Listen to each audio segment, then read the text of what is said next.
Habits are the foundation of your life, especially when you're trying to build towards your goals and when you try to accomplish big things. You kind of need to establish habits that will let you sit on a good foundation. I think James Clear talks about this in his book Atomic Habits, where you don't rise to the level of your goals, but you fall to the level of your systems. And it's such a beautiful way to put it, because if you're just relying on your ambition, your drive, your desire, your willingness, if you're relying on those things that are more or less feeling based, you're putting yourself in a position where you could potentially be falling short, not be consistent, or not have the skills and the tools that you need to get to the next level. I always think about how the things that have got me to where I am today are not necessarily going to be the same things that are going to get me to the next level. But saying that, there are certain things that remain the same. For example, the habits that you build are still the important things that have got you to where you are now. But you have to upgrade those habits. As you go and shift your goalpost, you have to also shift the habits to match that. Otherwise, you're stuck in a loop, or you're stuck on the same level of the video game. Have you ever played a video game and you kind of stay in the same level every time? You can't seem to beat that final boss of the level 2 that you're playing, and you're just stuck in it. Most of the times you're stuck in it because you haven't learned the lesson. And the lesson is, if there is the same condition, you need a changed behavior. Because if you have the same condition and the same behavior, you're going to have the same result. So in order to have a different result, you need same condition, different behavior, changed behavior, improved behavior to get a different result. You can't expect yourself to do the same thing over and over and over again and then not get the result that you want. You can't complain from the work that you didn't put in. So also a famous saying around that. So when we talk about habits, I'm not just talking about building good habits. I am talking about breaking bad habits. In fact, it's a lot easier to build a new habit than it is to get rid of an old one, because we as humans are creatures of habit. We always default to our habits. When something doesn't go our way, we default to our old habits. So if our habits as it is are not good ones, when we get back into our old ways of doing things, if our old ways are not the great ways that we want it to be doing things, then we're going to fall short. So today I want to talk about habits and how they are basically the foundation of your house. They're the foundation in which you build your house. You build discipline off of it. You build routines off of it. You build rituals off of it. And most importantly, you build the stepping stones towards success off of it. So I want you to pay attention, because I'm going to tell you the 3 things that I believe are important steps in letting go of bad habits. And I want to talk about the 3 things that I think are super crucial in building those stepping stones and building those good habits. So I'm going to walk you through how I personally break and let go of bad habits, and how I personally build and develop good habits. So stay with me. For the first one, when it comes to letting go of habits, you have to understand what triggers the habit. What is triggering the habit to occur? And you have to really focus here, because you don't just do a bad habit because you feel like it. There is a trigger. There's a trigger in your environment, whether that be internal or external, that you didn't realize that led you to do a bad habit. So when you are involved, embedded in a bad habit, I want you to think back, what was the trigger? What made you fall into a bad habit? For example, I consider a bad habit of mine that sometimes I might order takeaways that are not healthy. Why do I fall into that habit? Why do I fall into that pattern of ordering takeaways that maybe are not the healthiest? What happened in the lead up to that? And it's very simple. The trigger was, maybe I didn't do my grocery shop for the week. And so I don't have the healthy foods that I want to be able to cook the foods that I want. So I forgot to go for grocery. Now I don't have the foods that I would normally cook, so I don't have anything that I can cook food. And subsequently, I default to ordering unhealthy takeaways, because, I need to have lunch or I need to have dinner. I forgot to shop. Now I need to have dinner. I don't have any food. So then I order food out. That's the trigger. The trigger in this case is not having bought the food to cook it. You could also argue that maybe I did go for a grocery run. Maybe I did do my grocery shop, but I just didn't cook the food. I didn't meal prep it. I didn't cook in advance. So now the other trigger in this scenario could be that it's not that I forgot to go grocery shop, it's simply that I forgot to cook ahead of time. That would be the trigger. So you have to identify the context and the situation and then identify what is the trigger, right? I just gave you two different scenarios. One was where the trigger was that I forgot to buy food at the grocery shop. The other trigger in the other scenario that I just mentioned was that not that I forgot to buy it, but that I forgot to cook it. And so that led me to then going and ordering on a takeaway app. So identify what the trigger is. Because if you know the trigger, you can more or less tackle it. So that's number one, is you understand what triggered the bad habit. Number two is remove the triggers from being close in proximity. There's this famous quote about out of sight, out of mind, and it's so, so true. If something is out of sight, it will most likely be out of mind. You don't think about the things that are not in your proximity. So if we're gonna stick with health examples for this episode, then I'm thinking about the fact that maybe if I'm trying to be healthy and eat healthy foods, if I have unhealthy foods in sight, like if I have a bunch of cookies or crisps or sugary things in sight in the kitchen, I am more likely to eat them. I'm more likely to eat cookies if cookies are in the kitchen visible. The flip side is also true. There's actually an equal opposite force to every action. There's a chain of reaction. So the flip side here would be if there is fruit visible in the kitchen, I am more likely to eat a fruit.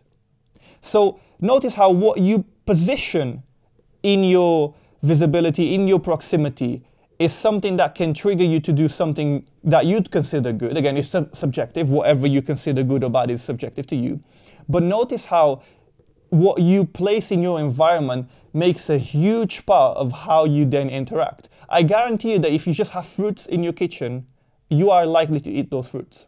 But if you just have cookies in your kitchen, you are likely to eat those cookies. It's just as simple as that. So you have to, once you've identified the trigger, so again, in this situation, right, the trigger is what is in sight in the kitchen. And then step number two here was remove things from being in close proximity. Remove those triggers, right? And sometimes you might not be able to actually remove a trigger. So there's two things here. You either remove the trigger if you can, and if you cannot remove the trigger, then you reduce the trigger. If there's no way to remove, there's always a way to reduce. But in this case, I feel like it's very easy to remove. I feel like you could just remove the cookies from being in sight and just replace it with, if not fruit, maybe healthy snacks, like protein bars, like something that is healthier or that you'd prefer as a healthier alternative. That way, what you have in proximity is healthy, therefore your patterns are more likely led towards a healthy path. And that's really what you want. But again, we cannot just rely on what we do with our environment. We have to have a plan. And that leads us nicely onto step number three. Step number three here is you have to create an if-then action plan for each trigger. What does that mean? That means that because we're not always going to be able to remove triggers, and because even if we remove triggers, or even if we don't manage to remove the triggers actually, but we manage to reduce them, they're still there. So there will always be triggers, and it's not just one trigger that triggers one action. You might have multiple triggers triggering the same action. So you have to have a plan.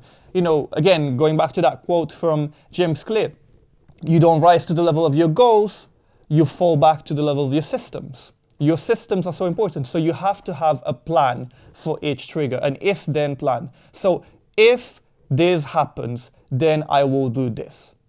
That's the system here. So what does that mean for you? What that means for you is, well, if, for example, I see that I forgot to buy my food at the grocery shop, then instead of ordering an unhealthy takeaway, I may choose to order a healthy takeaway. If I forgot to buy the food, then I will order a healthy takeaway.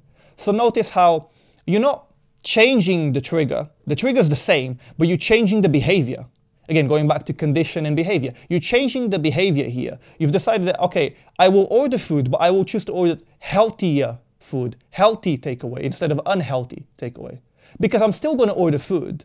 So why can I not make a change to order healthy food? Another one around the same example is if I forgot to cook, then I will make sure that I spend some time cooking the quickest meal that I can with the food I have. Because, again, can't change the trigger, but you can change the behavior. Maybe I can't make a full-on meal that I wanted to make, but I can definitely make a meal that I believe is quick and still healthy, right? If I have cookies inside, I will make sure to put the cookies away in a drawer. Right? You are basically looking at every single trigger for a bad habit and saying, okay, this is what I can do. This is what I can do. This is what I can do.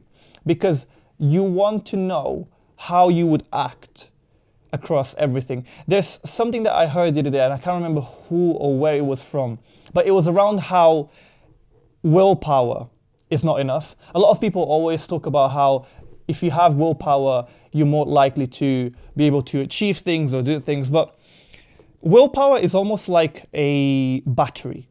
And similar to your phone, that battery runs down. That battery gets drained. That battery can be a minimum. And then you have to recharge that battery. So if you're constantly using willpower across your day, at some point in that day, your willpower is going to be at its lowest. And when willpower is at its lowest, you're likely to fall back to old patterns and old ways.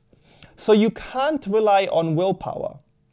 Because if you rely on willpower, it might not serve you right when the time comes. So you have to fall back to these plans. You have to make sure that you know what would you do, how would you act, how would you like to act is very important. How would you like to act in certain instances? And I'm giving you health-related examples because they're easier to relate with, and they're easier to resonate with. But really and truly, we're talking about this applying to every single thing that you can think of, not just health and foods and fitness and nutrition and lifestyle. We're talking about it applying to everything. Now, those are 3 steps that I use to let go of bad habits. But I want to talk about building good habits. Because if you build good habits, you are more likely to achieve your goals. You're more likely to be on the right path. You're more likely to be closely aligned to your values. And we can talk about values in a separate episode, because I think values is interesting. Is what you say you value really what you value, or is what you do as an action really what you value? And I would argue that it's the action that equates to your value. You can say that you value something, but your actions might show the opposite. And your actions really are the ultimate determining factor. It doesn't matter what you say or don't say is your value. At the end of the day, what are you doing or not doing, right? What are you doing or not doing is, in my opinion, the truest reflection of your values. So, building good habits. The first thing that I would say is when you're trying to build habits, build them habit by habit. I know so many people who try and implement so many things. They try and implement so many things because they think that if they just implement all these good habits all at once, that they're going to be a better person overnight. And I've said this many times, but nothing ever happens overnight. Everything happens over time. You think about your health. Your health doesn't happen overnight. It happens over time. You think about a healthy and loving relationship. It doesn't happen overnight. It happens over time. You think about a successful business. It doesn't happen overnight. It happens over time. So the best things in life are always over time and never overnight. Unfortunately, there is no such thing as an Amazon Prime membership to life. There's no next day delivery to things that really matter in life. There's no next day delivery package or parcel. So you have to really put in the effort. You have to be willing to commit to a time frame, because the best things in life, I promise you, the best things in life, they will happen over time and never overnight. So with that said, build habit by habit. What does that mean to you? So if you are trying to, again, let's use health related examples because they're easy to resonate with. If you're trying to become the healthiest version of yourself and you're trying to go to the gym and you want to just be more active, move your body, be more fit, then you could say, well, starting from next Monday, the famous line, next Monday I'll start. Starting from next Monday, I will go to the gym 5 times a week. I will eat healthy foods. I will go for a run. I will go for a walk in my lunchtime. I will attend boxing classes. I will do this, this, and that. And this is a massive list of new habits that you've never done before, and now you've decided that you want to implement all of these things all at once. Great idea, right? So what is going to happen is you're going to feel overwhelmed. You're going to feel like there's too much that you can handle, and your brain is going to struggle because your brain is devoting energy to different things. And if you introduce too many new things at once, you feel overwhelmed. As a result of feeling overwhelmed, you end up doing nothing, and then you're back at the same place that you didn't want to be. So build habit by habit is, to me, the most important thing that you can do. That really makes a difference is, what is that number one habit that I want to build? What is the first habit that I want to build? And then you think about the second habit and the third habit down the line. So the first habit might be that you want to be going gym 5 times a week. That's your ideal lifestyle. 5 times a week you want to be hitting the gym. Your first milestone, your first habit here could be that you commit to just going to the gym 3 times a week.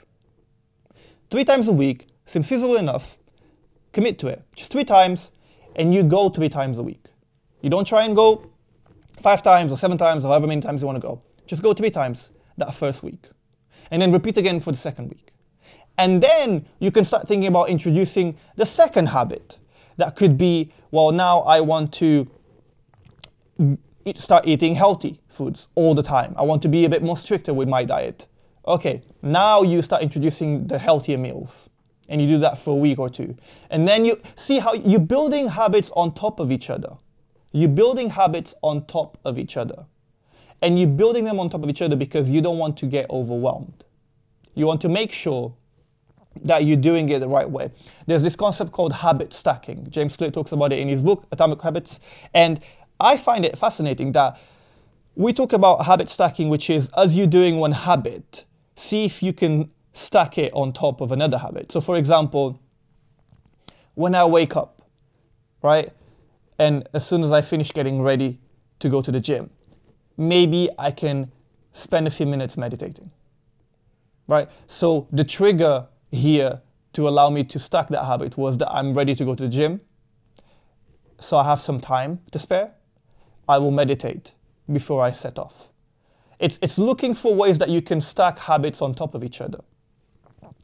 When I go wash the dishes, I fill up the bottle of water so I can drink more water. And those that know me know that I carry a massive bottle of water around me. That's 2.2 liters that I can always remind myself to be on track with my water intake.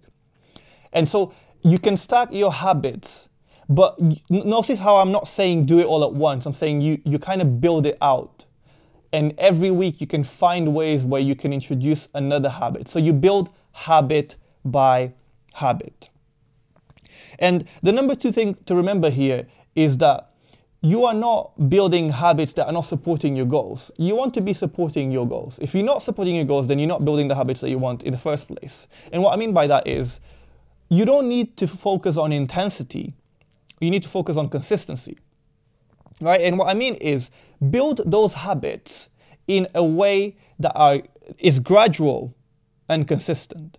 So again, going back to what I said earlier, you don't need to go gym 5 times a week straight away. You can go 3 times and then do that for a few weeks, and then introduce the 4th time and then go 4 times a week for a few weeks, and then finally introduce the 5th time and then go 5 times a week forever or for as long as you want to. You build it up gradually, right? Again, it's not intensity. You could go gym 7 times a week this week if you wanted to out of nowhere.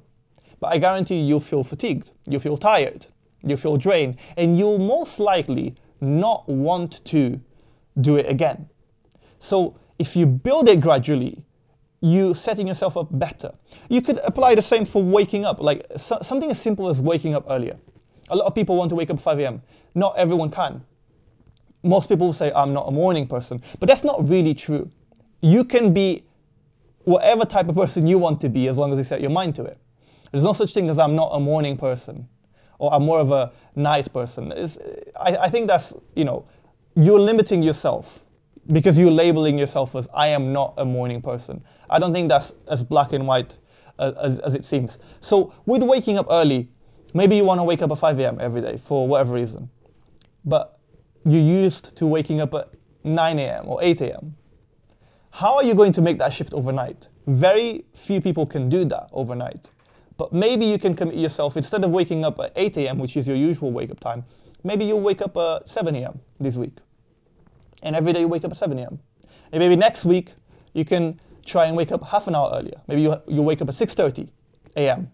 every morning for next week. And the week after, 6 a.m. wake up. So see, you build it gradually. And when you build it gradually, you're more likely to sustain it, and you have more likelihood of being consistent on the long run, because it's not about intensity, it's about consistency. And then the last one that is really important when you're trying to build better habits, good habits, is you cannot just remove a habit without replacing it with something else.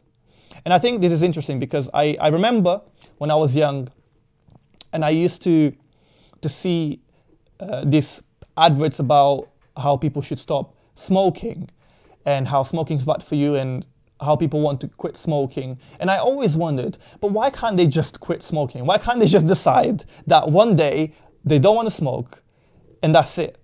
Because I know plenty of people who want to quit smoking. So why couldn't they decide? This was at the time I was thinking, why couldn't they decide to just quit smoking and stop it? What's stopping them? And then I realized, as I looked more into habits and the science behind habit formation, that you can't just get rid of a bad habit without replacing it with a better one. So that's why I think it's really famous that you have like chewing gums or sweets or lollipops to replace smoking, so that when someone feels the trigger to smoke, they reach for the sweets or the chewing gum or whatever it is that replaces, instead of reaching for cigarettes. And I thought that was an interesting example of how you don't just get rid of a habit, you have to replace it with a better one. So in this case, people who smoke, the trigger might be that when they are stressed, they feel the urge to smoke. Stress is the trigger. Smoking is the bad habit. They replace it with stress being still the trigger, but instead of having the habit of smoking, it will be the habit of chewing gum. So they replaced it with something better. But what you cannot do is you cannot just remove the habit and then just hope that you don't have the habit anymore. Because when the trigger happens, what do? You fall back into your old patterns. Again, willpower is not enough. So you have to set yourself up for success and you replace it with a better habit.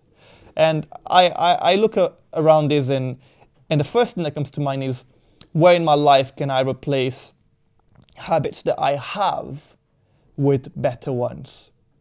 Because not replacing a habit almost leaves like an empty, it's like doing a puzzle and leaving a piece open. You have to replace it. You have to fill the gap. You have to fill the void. Otherwise in your brain, there's like a void that needs to be filled. And so I find that truly fascinating. So for me, those are the ways that I use to, again, let go of habits, which we spoke at the beginning of the episode, and build new habits, which we spoke now at the end of this episode. And I hope that has served you well. I hope that helps you. And we've reached now the segment of this episode and this podcast called Just a Moment. As you may know by now, Just a Moment is a new segment where we take a moment to look through the conversation cards from Stephen Bartlett. They call the Diary of a CEO conversation cards. And basically, I will take out a card from this box, and whatever question is on the card is the question I have to answer. And then I'll ask you the question back so that you can share with me in the comment section so that I can interact with you. So let's see. Again, as usual, you will get to see it before I do. So let's take this out slowly.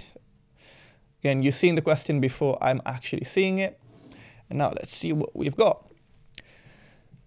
So this question was asked by Whitney Wolf, and it was answered by Gabby Logan. And the question is, what would you do if you absolutely weren't afraid? Let me think about that.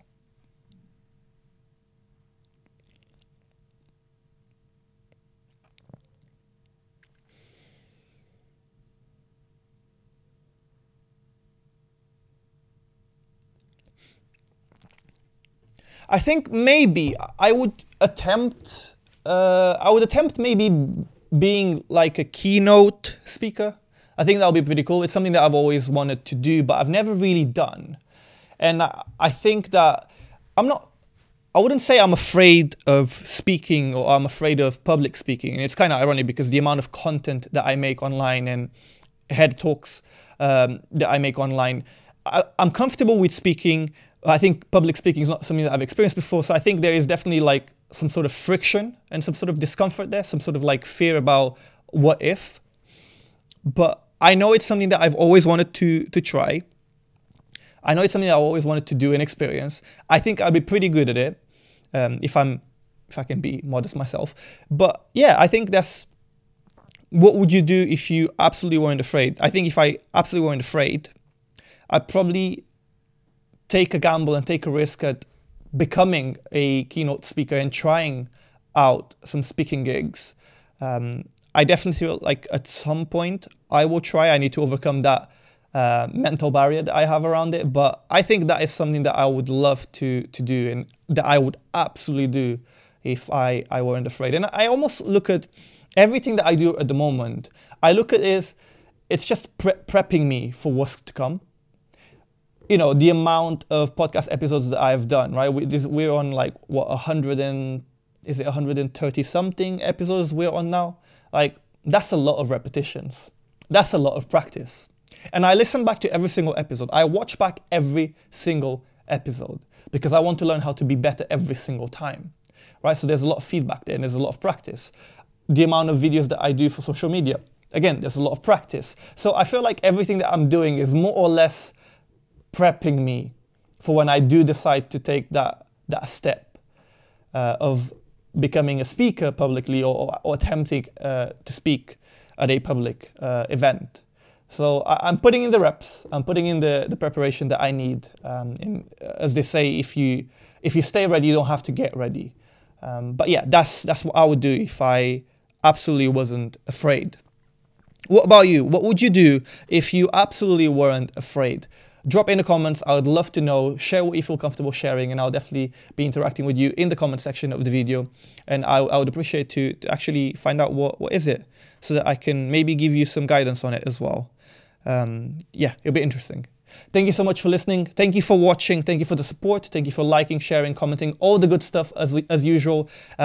It means the world to me. It's what keeps me going. It's what makes sure that podcasts can keep growing and growing and growing, episode after episode after episode. And I try and make sure that the next episode is always better than the previous one. So I hope that I'm doing justice to that and to your time and energy. The only thing I would ask is if you've liked the episode, if you've enjoyed the episode, and if you've taken any value from today's episode, is that you hit the subscribe button, because that really, really helps. And I can't express this, but it actually helps the podcast a lot more than what people realize. And it takes you only a couple of seconds. So if I could ask for a couple of seconds of your time, would be that if you could just hit the subscribe button, that would mean the world to the podcast.